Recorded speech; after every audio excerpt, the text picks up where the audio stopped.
감사를 드립니다. 우리 옆에 분과 신앙 고백하겠습니다. 예수님은 그리스도 모든 문제 해결자입니다.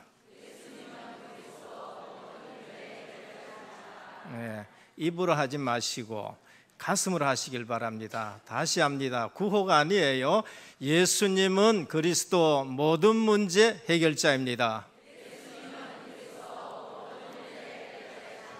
다시 한번 인사합니다. 은혜의 복음에 집중하는 제자입니다. 따라 하시는 분들이 있어요. 따라해가는 안 돼요. 저는 따라하라고 하는 것이 아니고 실제 이게 내 신앙 고백이 되어야 된다. 저는 이것이 한이 됐기 때문에 설교할 때마다 꼭 이거를 하는데, 조금 더 길게 하면 주는 그리스도시요 살아계신 하나님의 아들이십니다. 인생 모든 문제 끝 하고 싶지만은 너무 길어서 짧게 하는 거예요. 그러니까 절대 따라하지 마시고 이게 내 신앙 고백되기를 주님으로 축원드립니다. 결혼해봐라, 후회할 것이다. 결혼하지 말아봐라, 그래도 후회할 것이다. 그래서 사람들이 결혼해보고 후회하자 해가지고 자꾸 결혼하는 것 같아요. 세상 사람들이 한 얘기예요. 세상 사람들이 한 얘기를 듣고 있으면은 맞는 것 같은데 계속 실패해요. 모든 조건 다 갖춰가지고 결혼했는데 그 결혼이 실패한다니까요. 대통령 축전도 바라보고, 그 다음에 국회의원, 국무총리 축전도 오고, 그 다음에 빛과 번쩍한 예식장에서 결혼했는데도 실패해요. 그게 뭔가 하면 세상 기준으로 살아갔기 때문에 그런 것입니다. 그래서 세상 사람들이 뭐라 그러냐, 남자들 차이는 기껏 하늘과 땅 차이 정도이지만은 극악한 여자와 최선의 여자의 차이는 천국과 지옥의 거리가 있다, 그렇게 말해요. 이것도 편견된 얘기예요. 남자 잘못 만나면은요, 이것도 맹천국 지옥하고 차이 난다니까요. 뭐를 얘기하느냐, 실제적으로 정말로 만남에 축복이 없으면은 이처럼 힘든다라는 걸 우리에게 말합니다. 그래서 결혼의 중요성을 서양에서 이렇게 말했습니다. 전쟁 나가는 남자는 한 번 기도해라. 바다에 나가는 남자는 2번 기도한다. 근데 결혼하러 가는 사람은 3번 기도하고 결혼해라, 그렇게 말했습니다. 그거는 결혼의 중요성을 얘기하는 거죠. 결혼은 인생의 제2의 출발입니다. 그러니까 굉장히 중요한 것이지요. 오늘 또 우리는 성경에서 말하는 결혼은 어떤 것인가, 세상에 말하는 그런 결혼을 우리 후대에게 시켜야 되느냐, 아니라는 거예요. 그래서 저도 신앙생활 참 오래 했지만은 말씀이 정확하게 정리가 안 되어지니까 신앙생활 하는데 갈등이 와요. 말씀이 정확하게 보여지지 않으니까 가정 보는 눈 또 틀려지고, 우리 자녀 보는 눈 또 틀려지고, 세상 보는 눈 또 틀려지는 거예요. 안 맞는 거예요. 내가 세상 사람인 것 같으면 세상 나가서 세상 사람들 방법으로 살아가면 되는데, 나는 하나님의 자녀인데 하나님이 보시는 눈으로 세상을 안 보고, 하나님이 원하시는 눈으로 가정을 안 보고, 하나님이 원하시는 눈으로 교회를 안 보니까 안 맞는 거예요. 그래서 신앙생활 10년 하고 20년 하고 하니까 그게 안 맞는 거예요. 오늘 또 오랜 신앙생활하고 안수집사 되고 장로 되고 심지어 목사 되고 노회장 되고 총회장이 되어도 우리가 지금 짚어주는, 우리가 맞다는 말이 아니고 성경에서 말하는 관점으로 성경을 안 보니까 올라가서 딴짓하고요, 가정 일어나 놓고 딴짓하고, 하나님은 보배 같은 렘넌트를 주셨는데도 그게 제대로 하나님의 기업으로 안 보여져서 키워내지도 못하고, 그러니까 신앙생활을 하면 할수록 갈등이 오는 거예요. 오늘 우리는 성경을 볼 때에 3가지 관점으로 봐야 오늘 이 본문이 제대로 보여요. 오늘 우리 가정이 제대로 보여지고, 우리 후대들이 제대로 보여지고, 우리 교회 안에 있는 일꾼들이 제대로 보여주는 겁니다. 첫 번째는 어떤 관점으로 봐야 되느냐? 메시아 관점으로 봐야 돼요. 성경을 보는데 메시아 관점으로 봐야 이 성경을 제대로 보고 내가 살게 돼 있어요. 지난주에도 한번 말씀드렸습니다만은 예수님은 성경을 어떻게 봤느냐? 요한복음 5장 39절에 이 성경이 내게 대해서 기록했다는 겁니다.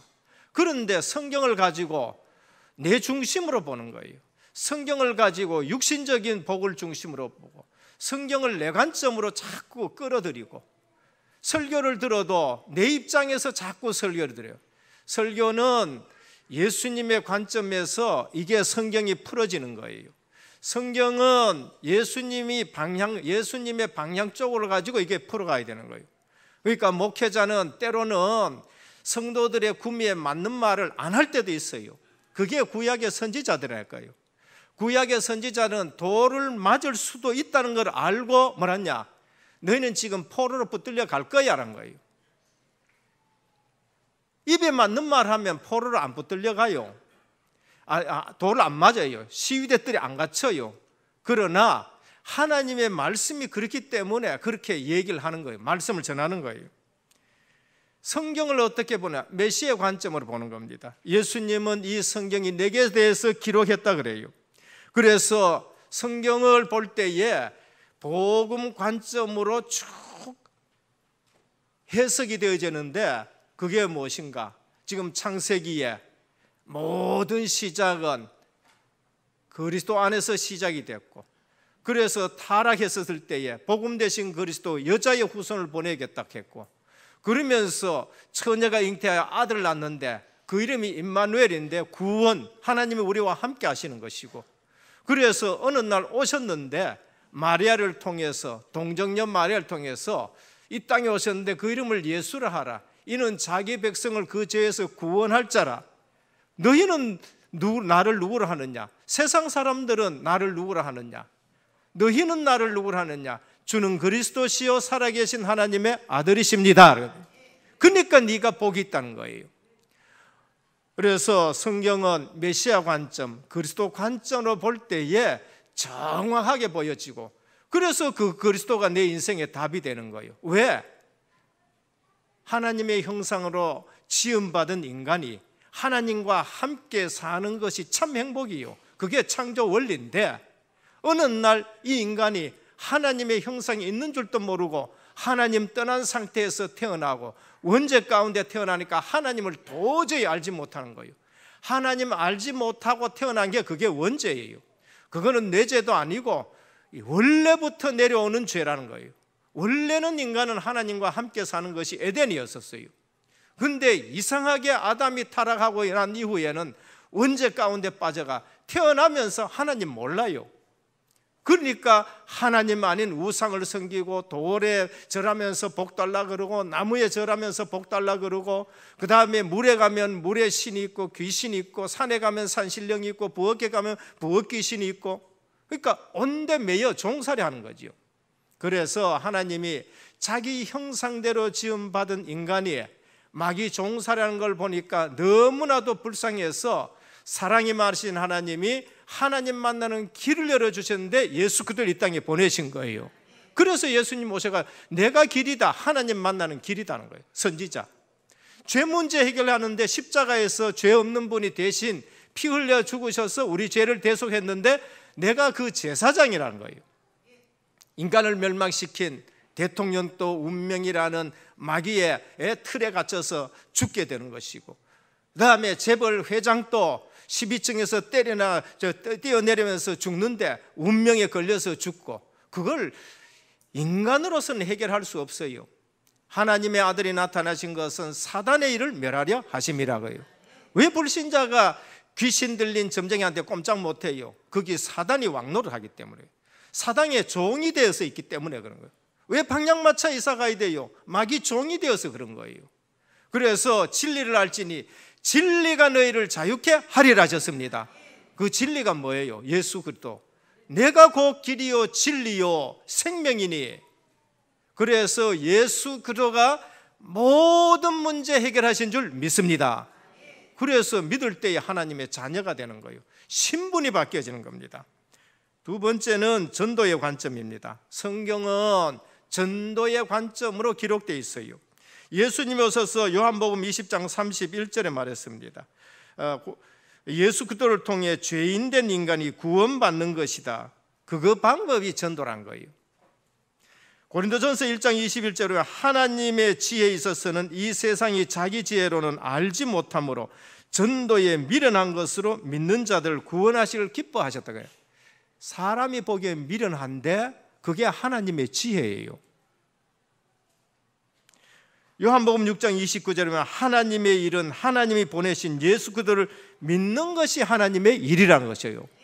그와 교회 와가지고 일이 무슨 일이냐? 내가 하나님의 일을 하는데 무슨 일이 하나님의 일이냐? 내가 예수 그리스도를 잘 믿는 게 그게 하나님의 일이에요. 이걸 놓치면은요, 일 가지고 싸워가지고 시험 들어가지고 예수 못 믿게 하고, 일 가지고 서로 뭐 욕심내다가요, 그래서 다른 사람 믿음 없게 만들어가지고 떨어지게 만들고, 그래서 열심히 해놔놓고 하나님 앞에 책망받는 그러한 신앙생활을 하는 거예요. 하나님의 일한다, 내게 믿음이 더하여지기를 축원합니다. 하나님의 일을 한다, 옆에 사람 믿음 생기도록 해줘야 돼요. 그게 하나님의 일이에요. 예수님은 자기 몸을 십자가에서 희생해서 다른 사람을 살리기 위해서 왔는데, 우리는 일 가지고 다른 사람 믿음 떨어뜨리고, 우리는 일 가지고 싸우고, 우리는 일 가지고 다른 사람 교회 못 나게 나오고 만들고, 시험 들어서 하나님 메시지를 안 듣게 되고, 이게 무엇이냐? 이게 하나님의 일이, 진짜 하나님의 일이 뭔지를 몰라요. 하나님의 일이라는 것은 예수 그리스도를 믿게 하는 것이 하나님의 일인 줄 믿으시길 바랍니다. 그 전도해서 믿음 생기게 하는 것이 그게 하나님의 일이에요. 요한복음 6장 39절에 40절에 하나님의 뜻은 그리스도를 믿고 구원받는 것이다. 그러니까 전도 관점으로 안 보면은 성경도 잘못 보는 것이고 내 신앙생활도 전부 잘못하는 것이에요. 그러면서 세 번째는 일꾼 관점이에요. 제자 관점입니다. 오늘 성경은 제자 관점으로 이어져 나가요. 성경은 언약 일꾼 중심으로 이어나가요. 많이 모이는 거 나쁘다는 건 아니에요. 많이 모여도 제자가 없으면 그 교회는 무너지는 거예요. 베드로 성당에 모였다 해가지고 되는 게 아니고, 카타콤에 모여도 언약 가진 제자가 모일 때에 로마 복음화가 되는 거예요. 우리가 빨리 아셔야 돼요. 하나님의 일하시는 방법은 일꾼이에요. 마가복음 3장 13절에 14절에 보면 또 산에 오르사 자기가 원하는 자들을 부르시니 했어요. 그 제자예요. 그게 그냥 떡 보고 모이는 거 무리예요. 그냥 막 육신적인 복 때문에 교회 왔다, 그거 무리라니까요. 내가 그들과 함께 있게 하기 위함이요, 또 전도도 하고 귀신을 내어 쫓는 권능도 주려 함이라 하셨습니다. 세상 사람들이 알지 못하는 그러한 능력을 주시겠다는 것입니다. 그래서 오늘 본문의 배경을 이해하려면 성경의 핵심 관점을 가지고 봐야 되는데, 우리가 지금 창세기를 계속 듣고 있잖아요. 그러면 창세기, 창조를 통해서는 누구를 알아야 돼요? 그냥 창조가 아니에요. 이 세상이 창조될 때는 그것을 통해서 창조되었구나, 그거를 알아야 돼요.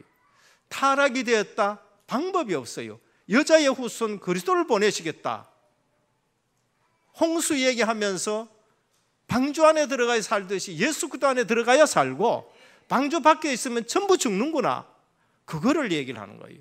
그러니까 바벨탑, 모든 사람이 하나님 없이 내가 성공하자고 탑 쌌잖아요.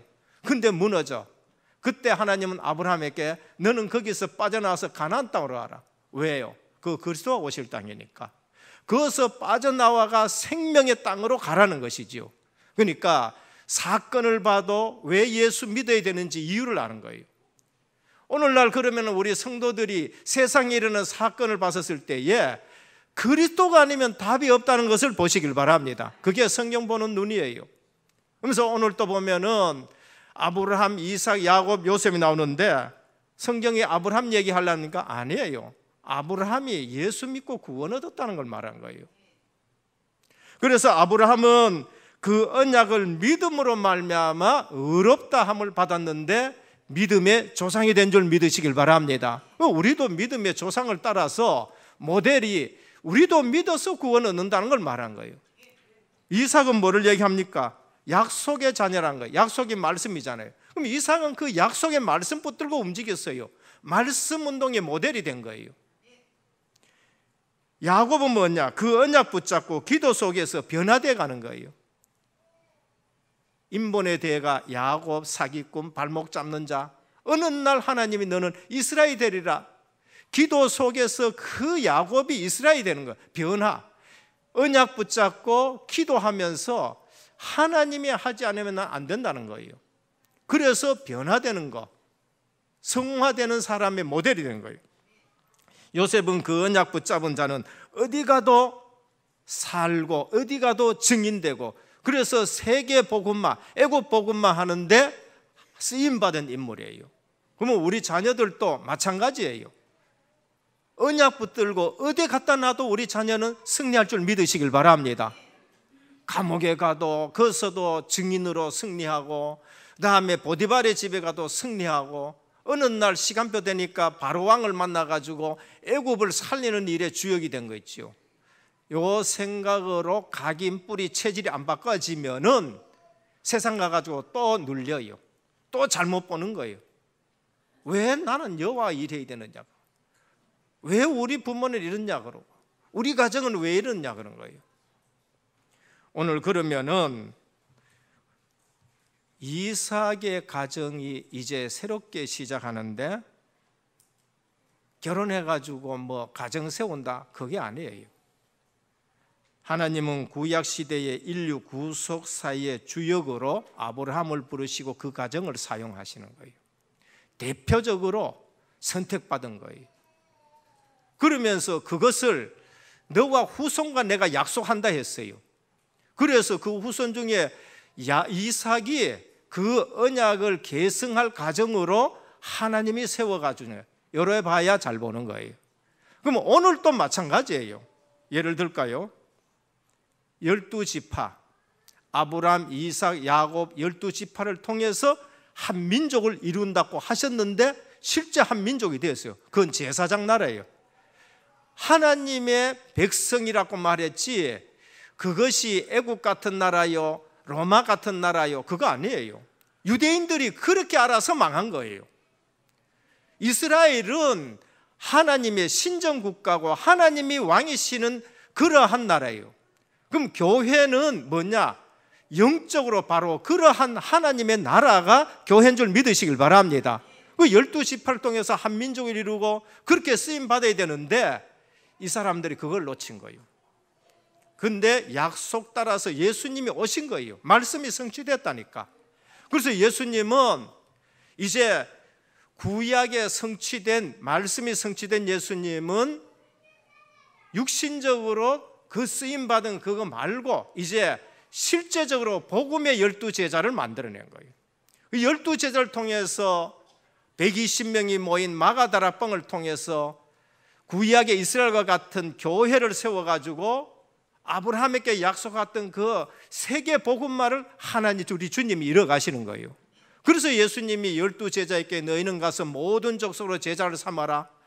구약에서는 아브라함에게 만민이 너를 인해서 복받겠다. 똑같은 거예요.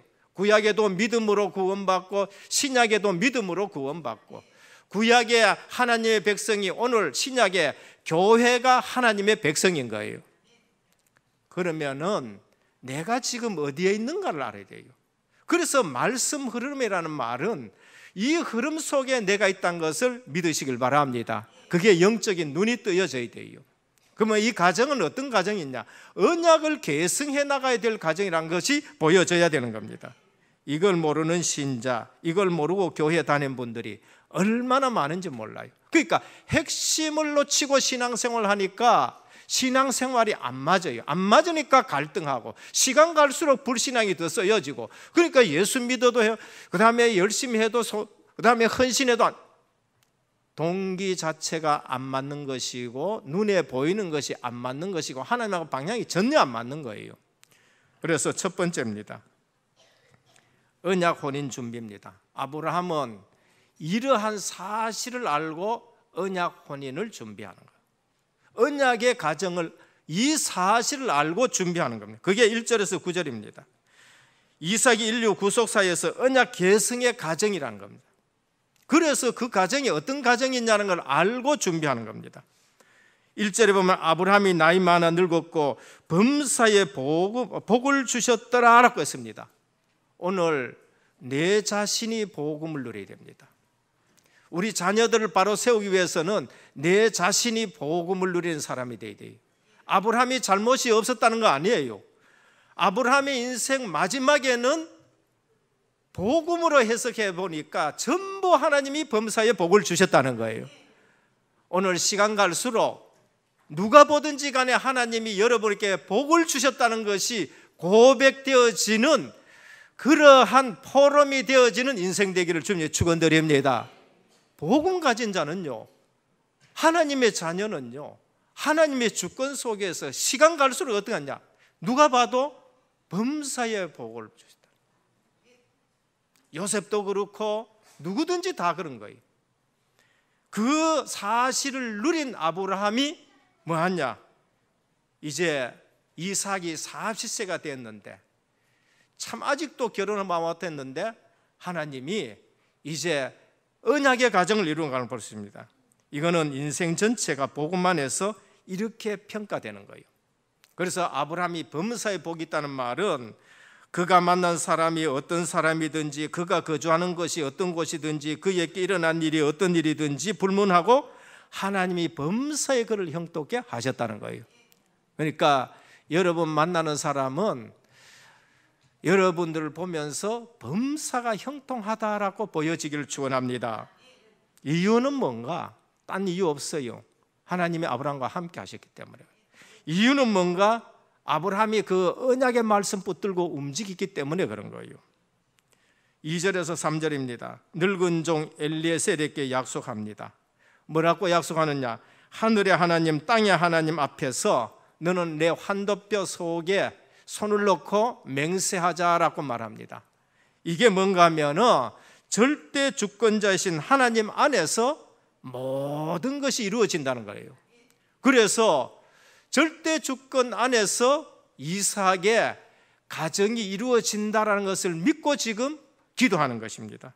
그거를 잘 네가 수행하라는 거예요. 미션을 수행하라는 겁니다. 그런데 가나안 족속의 딸 중에서 아내를 택하지 말고 그랬습니다. 우리는 성경을 볼 때에요, 이해 안 되는 부분은 과학적으로 자꾸 하면 안 돼요. 그래서 학문 많이, 신학 많이 하고 그 다음에 뭐 철학 많이 하신 분들이요, 성경 자꾸 잘못 해석하는 이유가 바로 거기에 있는 거예요. 성경은 성경으로 해석해야 돼요. 여기 보면은 가나안 딸 중에서, 가나안 족속의 딸 중에서 아내를 택하지 말고라는 건 뭐냐면은 가나안 족속의 비신앙적 이방 풍습을 차단하기 위해서 그런 거예요. 그럼 가나안 사람은 안 된다는 말이냐? 아니에요. 가나안 사람들 중에서 언약이 확실한 사람은 구속 안으로 들어왔었어요. 모압 족속 중에서도 언약을 제대로 안 사람은 그 언약 붙들고 가나안 땅 들어왔는데 성공한 사람이 됐어요. 그게 누구냐? 룻이에요. 이 말은 후대의 가정에 언약의 순수성을 말하는 것이고 비신앙적인 이방 풍습을 차단하자는 것이지 다른 의미가 없는 거예요. 영적으로 여호와의 신앙의 순수성을 보존하기 위함인 거예요. 가나안은 창세기 9장 25절에 영적 배경이 노아의 아들 함의 후손으로 이미 하나님의 심판의 대상이 되어 있는 거예요. 그래서 가나안과 혼인 금지 명령은요, 족장 시대부터 시작해가지고 율법이 선포될 때에 신명기 7장 3절에 보면 또 그들과 혼인하지도 말지니 내 딸을 그들의 아들에게 주지 말 것이요 그들의 딸도 내 며느리로 삼지 말 것은 그가 내 아들을 유혹하여 그가 여호와를 떠나고 다른 신들을 섬기게 함으로 여호와께서 너희에게 진노하사 그랬어요. 이유를 알아야 돼요. 그래서 오늘 또 우리는 언약의 배경을 가지고 영적 축복의 배경이 뭔지를 알고 부모들이 기도하는 사람들이 되고 부모들이 언약을 잡고 있는 사람이 되어야 돼요. 4절에 보면 내 고향 내 족속에게로 가서 아내를 준비하라고요. 내 고향 내 족속이 뭡니까? 떠나오라 했는데 그 의미가 뭐예요? 성경에서 찾아야 됩니다. 그게 셈의 후손이에요. 아브라함은 셈의 후손이에요. 창세기 9장 26절에 보면 하나님에 대한 지식이 있는 사람들이 셈의 후손이에요. 노아가 셈의 하나님 여호와를 찬송할지라. 홍수 사건 이후에 노아가 셈의 아들 가나안은 저주받을지라 했고요. 그러면서 복음이 확실해서 허물을 덮어준 셈과 야벳을 통해서 노아는 축복을 해줬어요. 셈의 하나님 여호와를 찬송할지라. 이 말은 뭐냐? 셈의 후손 중에서 그리스도가 오신다는 거예요. 셈의 후손 중에서 메시아가 온다는 거예요. 찬송은 하나님과 관계 있고 찬송은 메시아와 관계 있는 거예요. 유다의 이름이 찬송이에요. 그래서 유다의 후손 중에서 다윗이 나오고 거기에서 그리스도가 나온 거예요. 오늘 우리는 노아가 셈의 하나님 여호와를 찬송할지로다. 셈의 후손들은 하나님을 아는 족속들이에요. 구속사적인 예언을 따라서 결혼시켰다라는 거예요. 그러면은 아브라함은 구속사의 예언 중심으로 모든 일을 하는 겁니다. 오늘 우리가 살아가는데 결혼뿐만이 아니에요. 내가 일하는 것도 구속사 예언을 따라 가지고 일을 해야 되고요. 내가 하나님의 일을 하는데 전도, 선교, 성취될 언약의 메시지를 붙들고 일을 하셔야 되는 거예요. 그게 성경 바로 보는 거예요. 근데 이러한 핵심을 놓치고 우리가 뭐하냐? 불신자 돈벌이, 나도 돈벌이, 불신자 이 방법 쓰니까 나도 이 방법 쓰고, 심지어 믿는 사람들 중에서도 야, 우리 집터가 뭐 어떠니 하면서 이런 생각을 가지고 있고, 그러면서도 지난번에 자살한 어떤 장로님 있었잖아요. 뭐 이름 말해도 괜찮겠습니다만은요. 이거 장로님이라니까. 근데 사업 때문에 어디 가요? 점쟁이 한테 가가지고 점하고 역술인 한테 가가 역술하고, 그거는 이름이 장로지만은 그건 언약이 하나도 없는 사람이에요. 우리가 빨리 아셔야 돼요. 오늘 우리가 움직일 때에 아브라함은 구속사 예언 따라서 모든 것을 했어요. 오늘 우리는 성경에 주님이 하신 말씀 성취되는 언약 속에서 그것 붙들고 움직이시길 바랍니다. 그러니까 현장에 가서 실제적으로 우리가 이래 살아야 되는 겁니다. 복 못 받을 사람의 특징이 뭔가? 영적 축복을 무시해요. 그게 에서예요. 에서는 구원 못 받은 사람의 모델이란 거예요. 에서는 구원 못 받은 사람의 모델이랄까요. 그러니까 장자 이거 필요 없어. 팥죽 한 그릇이 우선 급해. 그거를 바꿔 먹어버려요. 그럼 야곱처럼 그렇게 살아라 말이냐? 하나님은 그 말씀하지 않았어요. 야곱은 성격이 굉장히 뭐라 그럴까요? 얍삽한 사람이에요. 그런데 구원받을 사람은 그렇게 살아라는 말이 아니고요. 구원받은 사람은 영적 축복을 귀하게 여긴다. 그걸 우리에게 말씀하는 거예요. 구원받은 사람은요, 예배를 귀중하게 여겨요. 예배를 놓치면 다 구원 못 얻는다는 말이 아니고, 구원 못 받은 사람이 예배를 소홀히 하는 거예요. 그러니까 우리가 이 사실을 제대로 알고 신앙생활을 해야 된다고요. 그래서 영적 축복을 놓친 사람이 누군가? 흠리와 비나세요. 비록 제사장이지만은 예배의 축복을 모르고, 그 다음에 예물의 축복을 모르고, 예물의 의미를 모르니까 예배 무시하고 성도들의 정성을 무시하고, 그러면서 그 시대에 하나님의 계획을 무시하는 거예요. 8절입니다. 여자가 오고자 하지 아니하면 내 아들을 데리고 그리로 가지 말지니라. 이 말이 뭐예요? 하나님의 언약에 대한 아브라함의 확실한 믿음입니다. 하나님이 아브라함에게 뭐라고 하셨냐? 넌 가나안 땅으로 가라는 거예요. 그 땅에 가서 살라는 거예요. 내가 그 땅을 너에게 줬다고 말씀했습니다. 그런데 아브라함은 이 아들 데리고 글로 가지 말라는 거예요. 딸이 안 올라가, 아내가 될 사람이 안 올라 하면은 이 아들 가지고 글로 가지 마라. 왜? 이 땅은 언약의 땅이고 이 후손들에게 주겠다고 약속했기 때문에 아브라함은 그 언약에 대해서 확실하게 믿고 있는 거예요. 오늘 우리가 하나님의 언약에 대해서 의심하지 않기를 축원합니다. 아브라함은 분명히 그것이 될 줄 믿는 거예요. 이 이삭을 통해서 이 땅을 주실 줄로 확실하게 믿는 거예요. 어떤 면에서는 언약하고 상충될 때 있겠지요. 안 올라 그러면 이삭을 데려가야 되냐? 아니에요. 언약 속에 들어가면은 상충되는 같은 언약이 그대로 이루어져요. 이삭 줘놔놓고 한 민족을 했던데 모리아산에 갇혀 바쳐라. 언약이 상충되는 것 같지요. 하나님 말씀 이거하고 저거하고 안 맞네. 목사님이 강단에서 이번에 이렇게 말씀하는데 저번에 저렇게 말씀하는데 안 맞네. 아니에요. 처음 주신 언약을 붙들고 있으면은 그 속에 있으면은 그 다음의 것이 그대로 맞아 들어가게 돼 있어요. 믿음하고 행위하고가 상충됩니까? 야고보 선생은 그거 아니라 그랬어요. 우리가 믿음으로 구원받는데 그러면 믿음으로 구원받는 사람은 행위가 개판됩니까? 아니에요. 믿음 속에서 순종이 나온다는 걸 말하는 거예요.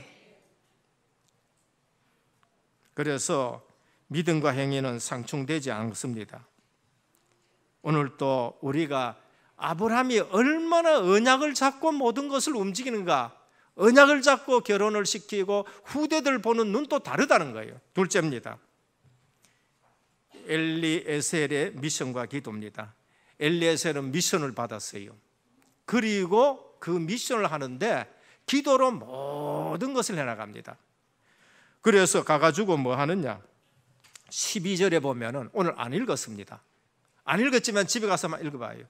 엘리에셀이 기도하면서 그 낯선 땅에 왔는데 어떻게 인도받아야 될지 몰라가지고 구체적으로 기도합니다. 우리 하나님, 우리 조상 아브라함의 하나님, 내가 이렇게 만나야 되는데 이러하도록 하나님 보내주시면 내가 그걸 증거로 삼겠습니다 했는데 기도의 말이 마치기도 전에 누가 와요?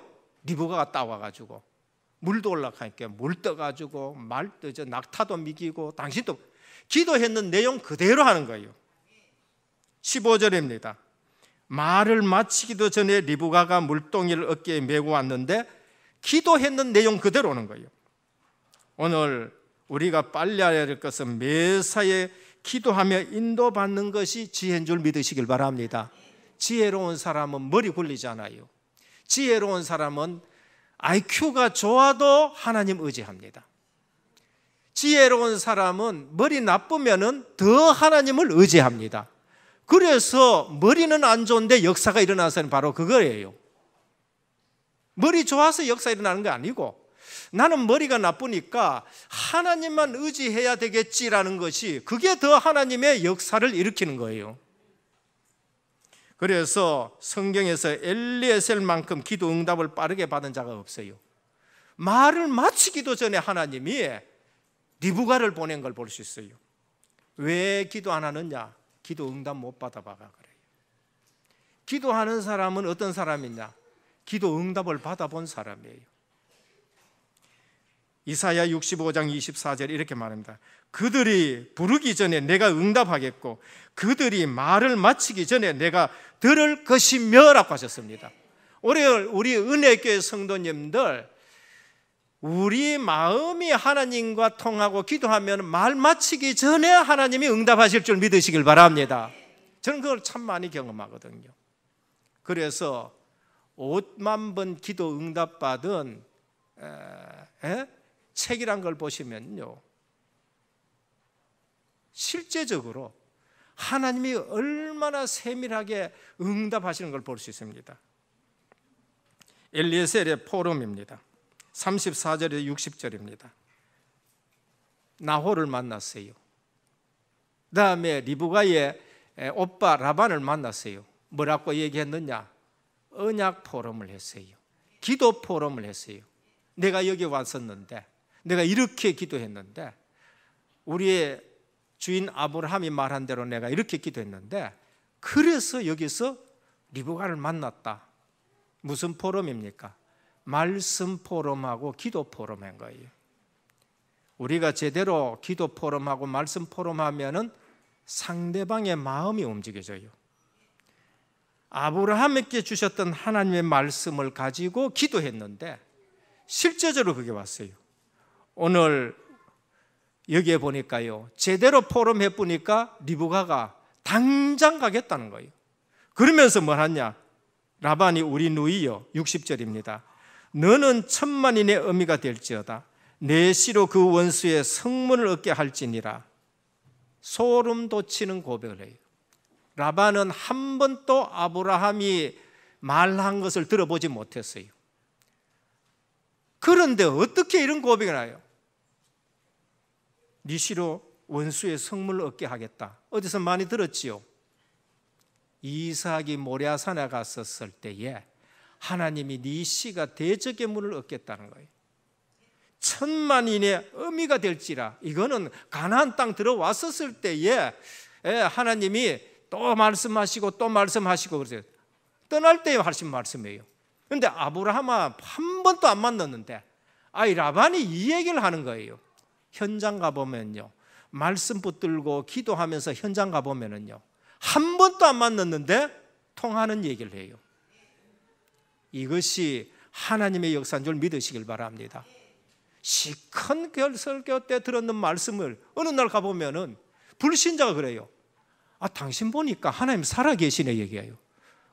안 믿는 사람이 그 얘기 한다니까요. 정말 당신 보니까 하나님이 살아계신다는 거예요. 오늘 말씀 포럼이 바로 이런 거예요. 기도 포럼이 바로 이런 것입니다. 오늘 엘리에셀이 언약 잡고 기도하니까 신통해요. 성령이 역사하십니다. 인통합니다. 만남의 축복이 있어요. 물통합니다. 경제의 축복이 있는 줄 믿으시길 바랍니다. 그러니까 인통, 신통, 물통, 이게 전부 어디서 나와요? 말씀과 기도 속에서 나와야 돼요. 그거 아닌 거는 그것 때문에 무너지고 망하는 거예요. 셋째입니다. 언약을 계승할 이삭의 모델 가정입니다. 61절에 67절입니다. 들에서 묵상하고 있는 이삭이 리브가를 맞아요. 아브라함도 시작할 때 기도했습니다.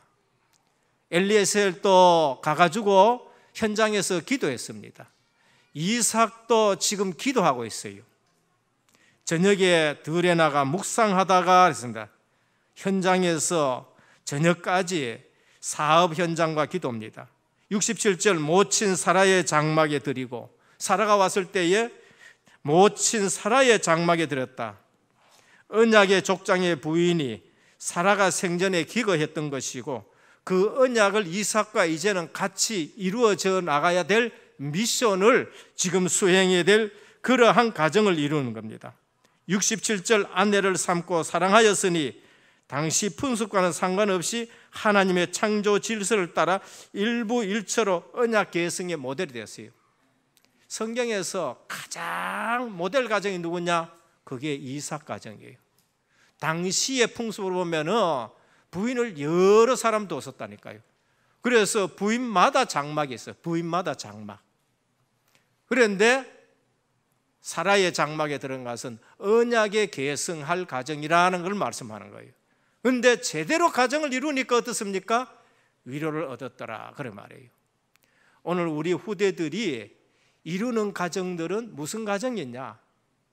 언약을 계승할 가정이에요. 오늘 이삭이 리브가를 만나는 들판에서 기도 자세히 보면은요, 저는 어떤 그림이 생각나요. 그 그림이 뭔가? 밀레의 만종이라는 그림이 생각나요. 이삭이 저녁에 들판에 나가가지고 기도하는 그 모습, 거기에 리브가가 같이 이제 딱 만났다.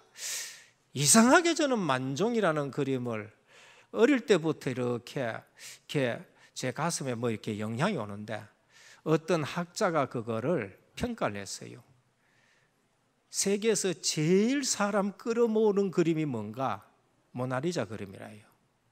모나리자 그림 앞에 사람이 박짝박짝. 저도 저 모나리자 그림 한번 봤거든요. 루브르 박물관에 있습니다. 그 앞에 사람들 박짝박짝해요. 프레시 찍고 뭐 난리 나요. 그런데 이 학자가 말하기를 세상에서 사람의 발걸음을 가장 오래 붙들고 있는 그림이 뭔가? 밀레의 만종 그림이에요. 이유가 뭔가? 거기 가면은 행복이 느껴졌기 때문에 시간 가는 줄 모르고 자기도 모르게 그 점들 빠져가지고 들어있다는 거예요. 그럼 진짜 행복은 아름다운 여자의 얼굴이 아니고 행복을 주는 그림이에요. 행복이 담겨져 있는 삶이란 거예요. 그 분석하기를 왜 그러느냐? 거기에는 하나님에 대한 신앙이 들어있다는 거예요. 거기에는 하나님이 주시는 사랑이 들어있어요. 부부간의 사랑도 있고 하나님과의 사랑도 있고 땅을 사랑하는 것도 있고 하나님이 거기에 있고 그 다음에 하나님의 사랑이 거기에 담겨져 있고 그 다음에 하나님이 주신 미션, 일이 거기에 있다는 거예요. 근면이 거기에 있다는 거예요. 그래서 뭐가 행복하다는 거예요. 오늘 이삭이 여기에서 보는 거 바로 그거예요. 오늘 또 우리의 가정이 교회고 우리의 교회가 가정이 되어가지고 교회에 오면 하나님의 위로가 있고 교회에 오면 하나님이 주신 소망이 있고 교회에 오면 하나님의 치유가 있고 교회에 오면 언약이 계승되어지는 그러한 교회가 되어야 되고 그러한 여러분 가정 되기를 주님의 축원드립니다. 아브라함의 가정 피언약이 계승돼요. 이삭의 가정 피언약이 계승돼요. 그때는 그 장막에서 단을 쌓아가지고 예배를 드리는 거예요. 오늘 우리 가정마다 이 언약이 흘러가는 가정이 되길 주님의 축원드립니다. 결론입니다. 우리가 믿음으로 후대를 준비해야 되는 이유가 뭔가? 노아의 때와 같다는 겁니다. 이상하게 노아의 때하고 지금 똑같습니다. 모이기를 피해요. 그리고 뭡니까? 핍박이 와요. 복음 얘기하면 핍박해요. 앞으로 법적으로요 오직 예수 그리스도 못할 만큼 그런 핍박으로 또 오게 되는 겁니다. 그래서 마지막 때에는 하나님보다 세상을 더 사랑하게 되고 히브리서 10장 25절 마지막 때에 모이기를 피하고 은혜 받는 것에 관심이 없어진다라고 말합니다. 그래서 아브라함이 키운 믿음의 후대 종도 믿음으로 키웠고 이삭도 믿음으로 키웠습니다. 그래서 오늘 또 저와 여러분들을 봤었을 때에 실제 기도의 비밀이 있고 언약의 비밀이 있고 하나님의 역사가 보여지는 우리 중직자와 성도님들 되기를 주님의 축원드립니다. 그래서 실제적으로 믿음으로 후대를 키우는 방법, 믿음의 증거를 가지고 키워야 돼요. 아브라함은 오늘 보면은 범사에 형통하였더라 그랬습니다. 이삭이 그걸 본 거예요. 이삭이 믿음으로 아브라함이 사는 것을 본 거예요. 우리가 응답받을 것을 자녀들이 보아야 될 줄 믿습니다. 우리 교회가 정말로 응답받는 것을 후대들이 봐야 돼요. 지난주 그 수요일에 우리 이주목이 이렇게 말씀하면서 그러더라고요. 은혜교회가 엄청나게 하나님이 복을 주시는데 그 세계에 지교회들 이렇게 열어가는데 우리 그 복을 지금 모르고 앉았으면 되겠느냐고요. 참 십몇 년 지나니까 눈이 뜨인 것 같아요. 떠듬떠듬 얘기하는데도 요새는 정말로 깊이 있는 메시지를 하는 것 같아요. 기도의 비밀을 보여주고 말씀의 포럼이 제대로 되어지는 우리 은혜교회 성도님 되기를 주 예수 그리스도 이름으로 축원드립니다. 아버지 하나님 감사를 드립니다. 그냥 가정이 아닙니다. 언약을 계승할 가정입니다. 그냥 아들 딸들이 아닙니다. 제자들입니다. 이제는 우리 눈이 성경에서 밝히 말하는 핵심을 가지고 봐서 우리 후대를 살리고 이 시대에 하나님의 소원이 무엇인지를 알고 하나님이 주시는 응답을 사실적으로 확인하고 제대로 포럼하는 우리 은혜교회가 되게 하옵소서. 예수 그리스도 이름으로 간절히 기도드립니다. 아멘.